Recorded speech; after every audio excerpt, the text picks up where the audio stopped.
Gənclərimizin milli ruhda həm tərbiyəsi məhsul olunur, milli ruhda tərbiyə edən müstəvidə biz də sizi salamlayırıq, bu layihədə gəlmiş təklifimizə görə və icra etməsindən təşəkkür edirik. Şəhər icra etməsindən təşəkkür edirik. Onlara sizə də sağ olun deyirik ki, gəldiniz.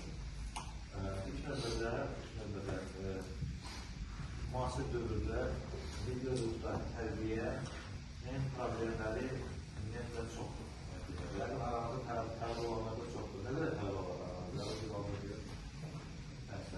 Bu hakim məsələsində burada tələb olanlar. Müasir dövrdə milli ruhda tərbiyənin problemləri artır. Buna artan təsir edən amillər nədir? Kənar ölkələrdə müdaxilələr, müxtəlif sosial şəbəkələrdə yayılan məlumatlar, müxtəlif musiqilər, müxtəlif filmlər, müxtəlif həyat tərzi, həyat stili, bunlar hamısı təbii ki, milli ruha öz təsirlərini göstərir. Bütün zamanlarda milli ruhun gücləndirən elementlər var. Onun gücü təsir edilən amillər var. Və onu əldə rəhbər tutmağa sövq yaradan faktorlar var. Və bunların da həmişə möhkəmləndirilməsi vətəndaş cəmiyyətinin və dövlətinin birgə fəaliyyətini tələb edir. Bəs milli ruhda tərbiyənin haradan başlamaq lazımdır? Onun başlanmış nöqtəsi haradadır? Məsələn, ümumiyyətlə, ailə tərbiyəsi milli ruhda tərbiyənin bir sosial institutu hesab edilə bilər. Çünki məhz ailə institutunda çox şey formalaşır günlərə. Sonra məktəblər, sonra digər təhsil. Ancaq biz görürük ki, məsələn, sosial şəbəkələr, müasir media, ailə institutuna elə bir şəkildə daxil olur ki, bəzən valideyn öz istədiyi kimi öz evladını tərbiyə edə bilir. Yəni, belə bir fikir var, deyir ki, dünyada tərbiyə olunmamış insan yoxdur. Var yaxşı tərbiyə olunmuş, var pis tərbiyə olunmuş. Və bu günlərin o pis tərbiyə olunma təbirləri sosial şəbəkələrdə daha çox yayılır, gelişlənir və bunun da təbii ki, qarşısını bəzən ailə institutu ala bilmir. Deməli, vətəndaş cəmiyyəti, digər institutlarının da, qeyri-hökumət təşkilatlarının da burada rolu artmalıdır ki, həmin bu kimi proseslərin, negativlərin qarşısını alsın. Və bizim layihəmiz də bu günlərin o məsələyə xidmət edir ki, milli ruhda tərbiyə yeni müstəvidə necə olmalıdır? Milli ruhda tərbiyənin motivləri hansılardır? O, nəyə əsaslanmalıdır? Biz milli ruh deyəndə nəyə başa düşürük? Milli ruh təbii ki, geniş anlayışdır. O, mədəni mənada başa düşə bilər, o, siyasi mənada başa düşülə bilər, o, iqtisadi mənada başa düşülər, o, hətta ekoloji mənada başa düşülə bilər, geniş anlayışdır. Ancaq bütünlükdə onun öz daxili elementləri, ən mühüm elementləri hansılardır? Təbii ki, burada din, adət-ənənələr, dövlətçilik ənənəsi, vətənə sevgi, xalqa sevgi, vətəndaşa sevgi və eyni zamanda öz maddi mədəni irsinə olan sevgi, bunlar hamısı konkret şəkildə milli ruhun tərkib elementləridir. Bu tərkib elementlərdən çıxış edərək insanlar, gənclər, vətəndaşlar bu ruhda səfərbər olurlar və bu ruhu saxlamaq üçün isə tək ailə institutu ilə bu ruhu saxlamaq indiki zamanda çətindir. Çünki qeyd etdiyimiz kimi sosial şəbəkə milli ruhları bəzən mürəkkəbləşdirir bəzən ailələrdə, gənclərin və ona görə də bu istiqamətdə biz təbii ki, o məsələləri genişləndirməliyik və bizim milli ruhda bu günlərin biz qeyd etməliyik ki, 4 günlük vətən müharibəsində qələbəmiz, suverenliyin əldə olunmasında bizim uğurlarımız, bütün bunlar hamısı bizim dövlətçiliyimizin, dövlətimizin gücü ilk növbədə həmin bu milli ruhun güclü olması ilə bağlı olan məsələlərdir. Məhz milli ruh həmişə dövlətin və cəmiyyətin sabitliyini, onun uğurlarını əsasına dayanan əsas amillərdən, əsas faktorlardan birisidir. Bu istiqamətdə təbii ki, biz çox eşitlirik, çox dinləyirik, ancaq bu istiqamətdə daimi yeni fikirləri də öyrənməyimizə ehtiyac var. Bugün biz bu istiqamətdə çıxışları ilə ölkəmizdə, həm də ölkəmizdən kənarda tanınmış alimlərimizdəndir, hörmətli alimlərimizdəndir və bugün o Əyib müəllim sizin qarşınızda bu istiqamətdə çıxış edəcək və diqqətlə dinləməyiniz hər birimiz üçün vacibdir. Buyurun Əyib müəllim.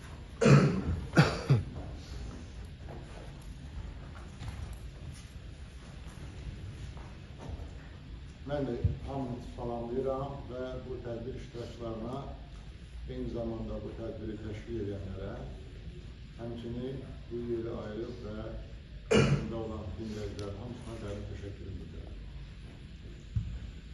Sevim müəllim mənə təqdim elədi. Mən də bir neçə ali məktəbdən də dərs deyirəm. Fəlsəfə elmləri doktoru, profesör.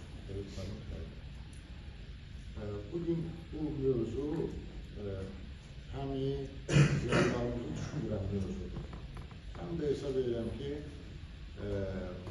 təbii ki, milli ruhda olan gənclərimizi düşünürəm mühüm mövzulardan biridir.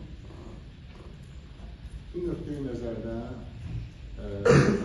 mən diqqətinizi ilk növbədə cəlb etmək istəyərdim. Milli ruh, milli mənəvi dəyərlər deyəndə nələr başa düşülür? Bəzən bu mücərrəd söz kimi anlamında ki, milli mənəvi dəyərlər, milli ruh, bu nədir beləsin? Hər şeydən əvvəl onu qeyd eləməliyəm ki, milli mənəvi dəyərlər deyəndə ilk növbədə həmin millətin milli ideyası durur, həmin millətin adət-ənənələri dayanır, həmin millətin inamı, etiqadı dayanır, həmin millətin dili, dini, əxlaqi dəyərləri və milli mentaliteti dayanır. Bax, bu saydıqları milli mənəvi dəyərlər anlayışının tərkib hissəsidir. İndi nə üçün məhz bu mövzu aktualdır, milli ruh mövzusu? Hamımız hal-hazırda qloballaşma dünyada yaşayırıq. Və bu qloballaşma heç kim deyə bilməz ki, bu qloballaşma mənə təsir etmir, bizim ailəmizə təsir etmir. Mümkün deyil. Biz istəsək də, istəməsək də qloballaşmanın təsirinə məruz olur, bir mənalı şəkildə. Qloballaşma hər şeydən əvvəl, həm də milli dövlətlərin bu və digər mənada suverenliyinə təhdiddir. Dünyanın güclü dövlətləri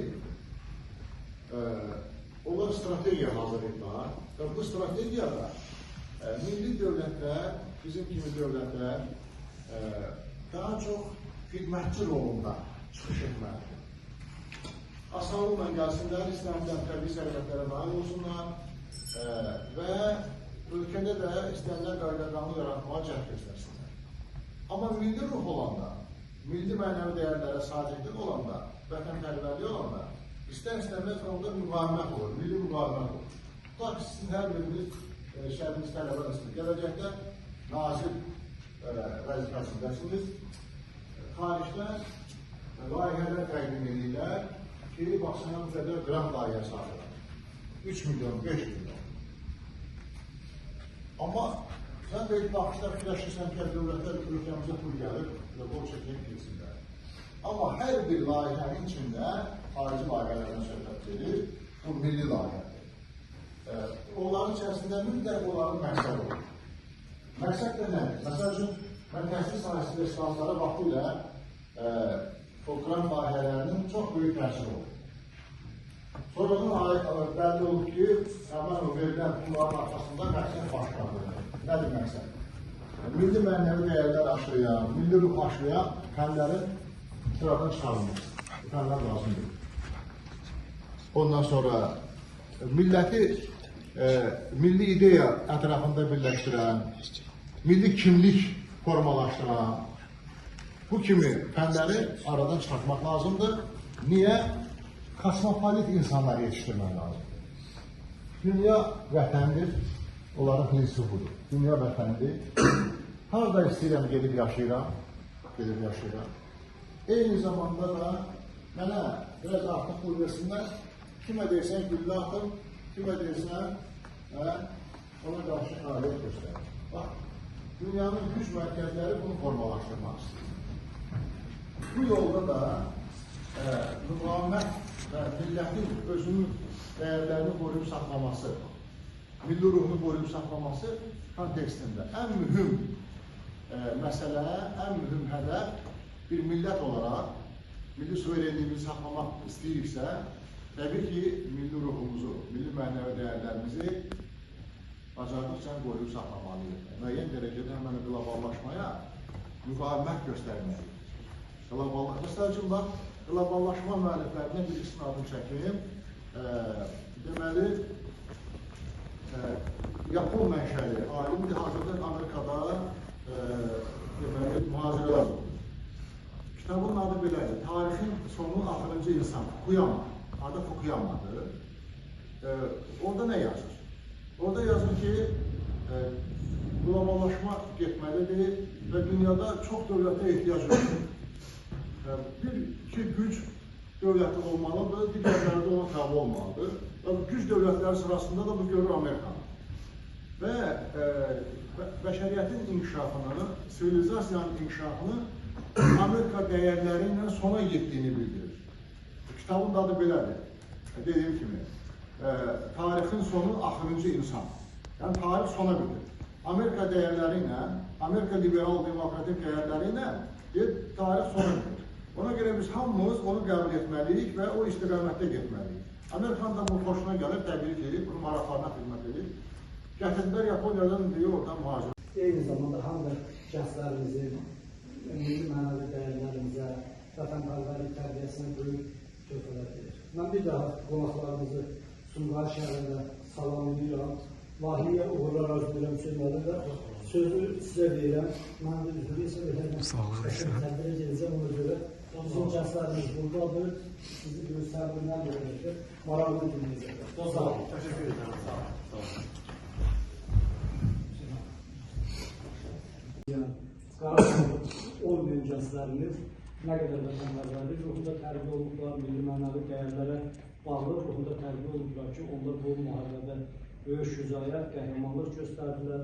Bilirsiniz, Azərbaycanın 44 günlük yardı elədiyi Qaradağlı müharibə praktikası bugün hərbi məktəbləri tərəfindən dərşlərin öyrənilməsini istismar edildiyi tərəfindən Azərbaycan Respublikası Prezidenti yanında QTR Dövlət Dəstəyi Agentliyi Maliyyə Dəstəyi ilə Milli Ruhda Tərbiyə Yeni Müstəvidə mövzusunda bir layihəyə ulaşmışıq. Mən əvvəlcə bir layihənin Sumqayıt şəhərində həyata keçirdiklərini görüb, layihənin rəhbərinə, layihənin iştirakçılarına təşəkkürümü bildirirəm. Xüsusən qloballaşan dünyada milli mənəvi dəyərlərin verilməsi, milli ruhda gənclərin tərbiyə edilməsi önəmli hadisədir, önəmli məsələdir. Bilirsiniz ki, Özələn Cənab Prezident özü də bir neçə çıxışlarında bildirir ki, qloballaşan dünyada ən böyük üstünlüyümüz milli ruhda olan gənclərimiz. Bizim qeyri-hökumət təşkilatlarımız əsasən xarici donorlardan maliyyələşirlər ki, və o xarici donorlar da heç vaxt belə mövzularla bağlı xüsusən vətənpərvərlik, milli mənəvi dəyərlər, vətənpərvərlik tərbiyəsinə böyük töhfələr verir. Mən bir daha qonaqlarımızı Sumqayıt şəhərində salamlayıram. Layihəyə uğurlar arzulayıram Hüseyn müəllim və sözü sizə verirəm. Mən də üzrlü isə verərəm. Başqa bir tədbirə gedəcəm, ona görə bizim gənclərimiz buradadır. Sizi böyük səbirlə bildirir, maraqla dinləyəcəklər. Sağ olun. Təşəkkür ederim. Sağ olun.